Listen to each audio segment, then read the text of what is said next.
Okay guys, let's hit the biggest, most complicated, but also the most important, I think, word class of all, and that is verbs. You really can't do much without verbs. Sentences all need verbs or things just don't function for reasons that we'll talk about later. But let's just jump in straight away and talk about what actually is a verb. So, in primary school, they probably would have taught you that verbs are doing words. That's the good old primary school definition, and it still mostly works. That's a pretty good definition, in fact, as long as you have a really broad concept of what counts as doing something. So people think, okay, physical action like running or throwing a ball or playing footy or swimming, or those are actions that we can see. It's easy to conceptualize that that is a doing word. So they're kind of the classic ones. So, I run, you jump, we swim. They say, you can think of we are actually physically saying something. She throws a ball.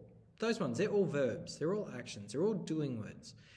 But you can also have, for example,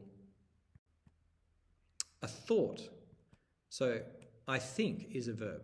You believe, that's a verb. We understand. He doubts something. She guesses, for example. These are all also things that you are doing. They're not a physical action, but you're still doing it. You're still thinking or believing in something. So this counts.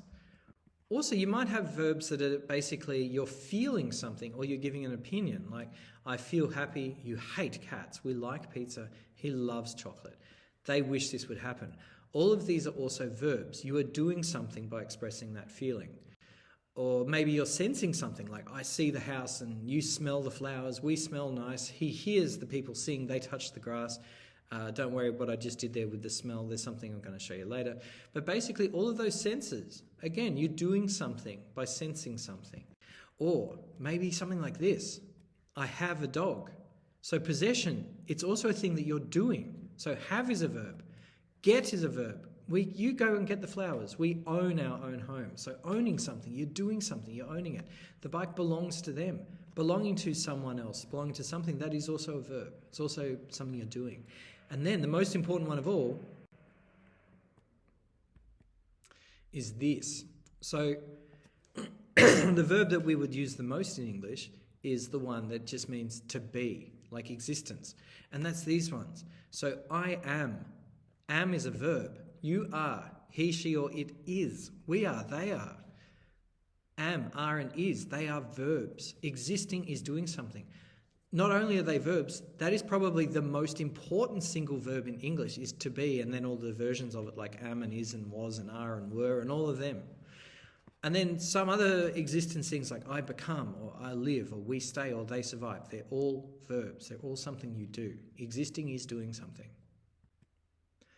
Okay, now with the verbs, we can show on the verbs who is doing something by chucking on an ending, like I play football, but then you would say Stella plays football. So if it's he, she, or it doing it, we'd add an S to it. That's something a lot of languages do. And when you change something about the ending of a verb to show who and or when it is being done, that's called conjugation. Conjugation is a type of inflection, and in a later video, I'm going to talk a little bit about inflection. That's going to matter. We're going to talk about it when we get to the word formation video later on. Okay, so like I said, we can mark a verb to say when it happened. That's called tense. But there's more that we can do. Everyone knows about tense, but there's two kind of other things that we can do with verbs as well in English. One of them is this action completed or is it still ongoing? Or maybe is it something that's a continuous thing that happened over and over again? That's called aspect.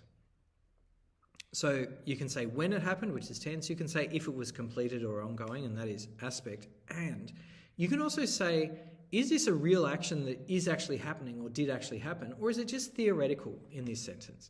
That's called mood. And we use all three of these all the time. In fact, we often combine them to do different things. But anyway, first of all, have a look at a meme.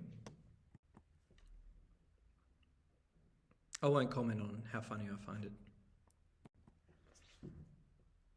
Indeed. Not even really like any joke here. It's just showing the craziness of English verb forms where you can have these more and more and more complex things getting up right up to the big brain one at the bottom with will have been being attacked. and then just simple attack at the top, will attack, will be attacking.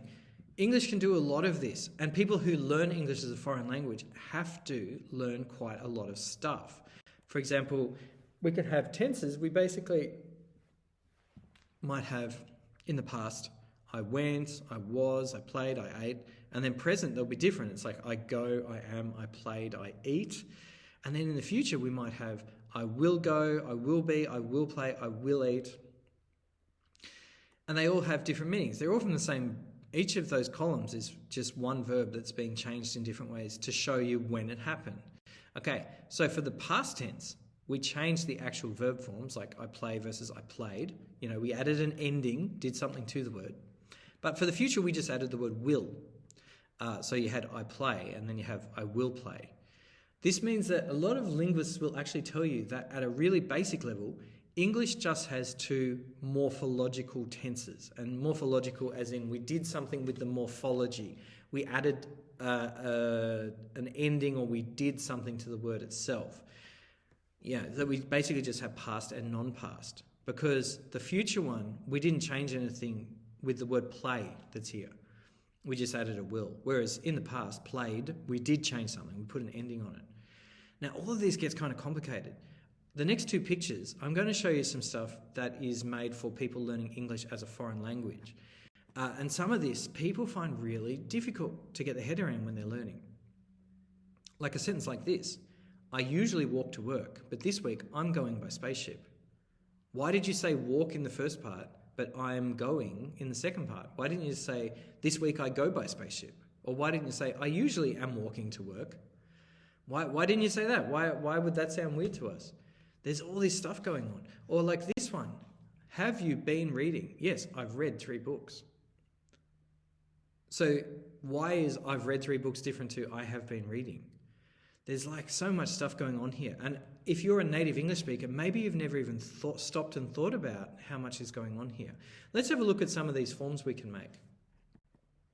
So, like I said, English will tend to mush tense and aspect together. Aspect is whether it's complete or not, and it is technically a different thing to tense. But at any rate, we can say if something's complete, or if it is incomplete, or if it's repeated or ongoing. So I'm going to make a table here that sort of shows you a little bit more. This table will show you a little bit more about that. Across the top, let's put aspect. I've just written simple here in brackets. Let's say if something is progressive, it's going on.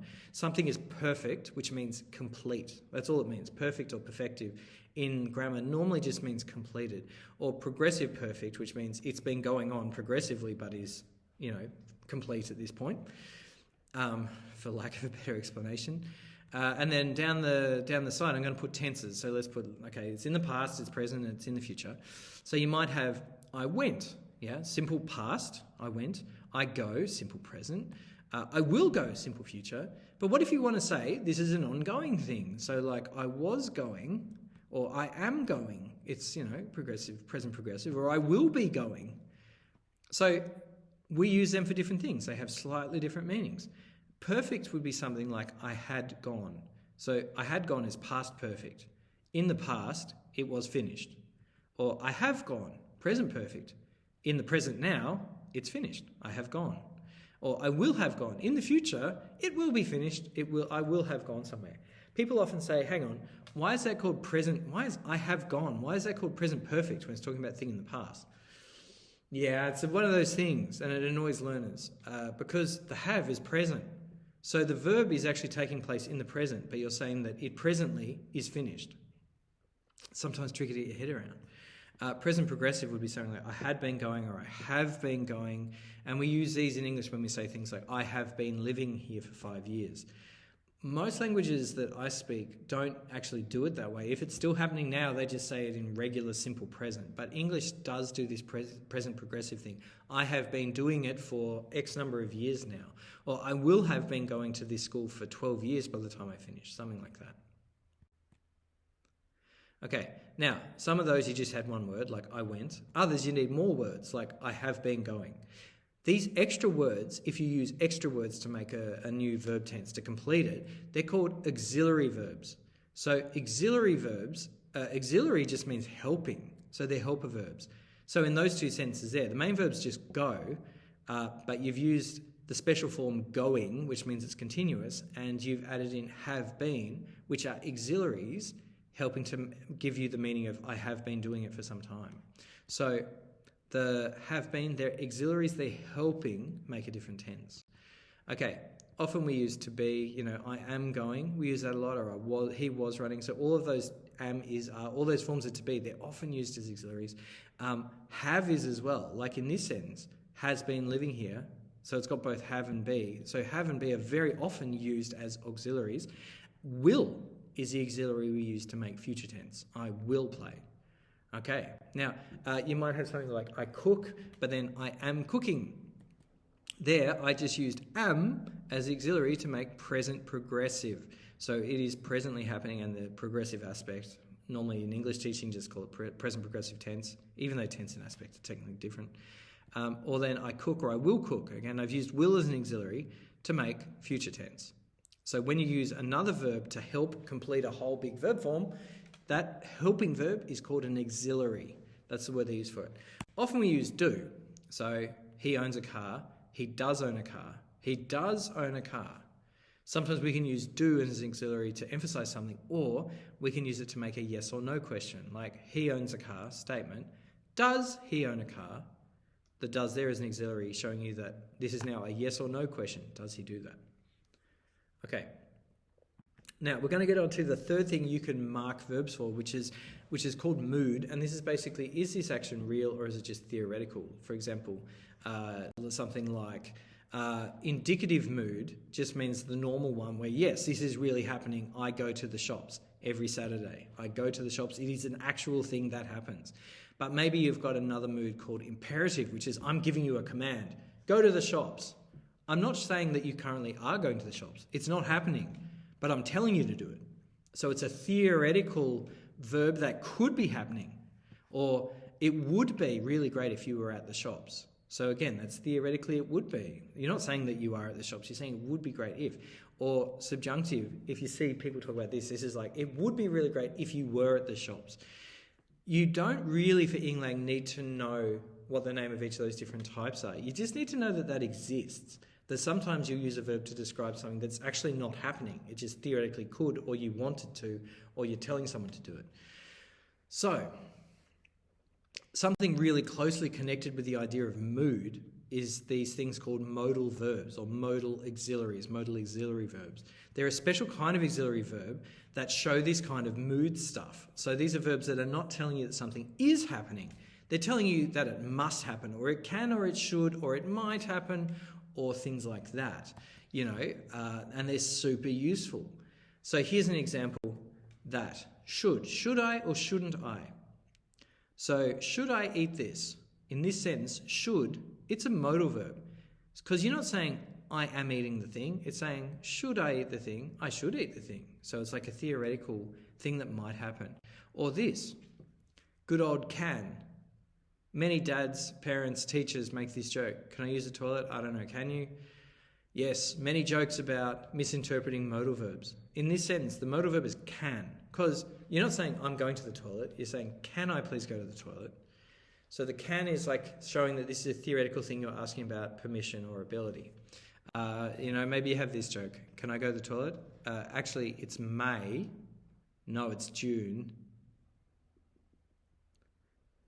Because technically can is the modal verb that's telling you about the ability, and may is the modal verb telling you about permission, but whatever. Hilarious. Now, here's some examples. I can swim. We could go home. You may start now. He might know the answer. Shall I help you? You should do your homework. I would be on time if it weren't raining. All of those red ones there are modal auxiliaries. They're all an auxiliary verb that is telling you about some hypothetical state of the verb not actually happening, but it could or it should or it must or something like that. And then you've got another verb. So the modals always have another verb with them that they're telling you about, even if you don't say it. Like Snoopy before, when he's trying to say, am I going to eat this donut or not? He didn't say eat. It was clear from context that what he said was, should I eat it or shouldn't I eat it? But he left that out. It's still there. It's still obviously, what he's referring to. But at any rate, those red ones there, a little verb that you put in front of another verb to say this is some kind of theoretically it could happen kind of situation. That's a modal auxiliary. Okay, that was a lot of information. Let's stop there. I'll see you next time.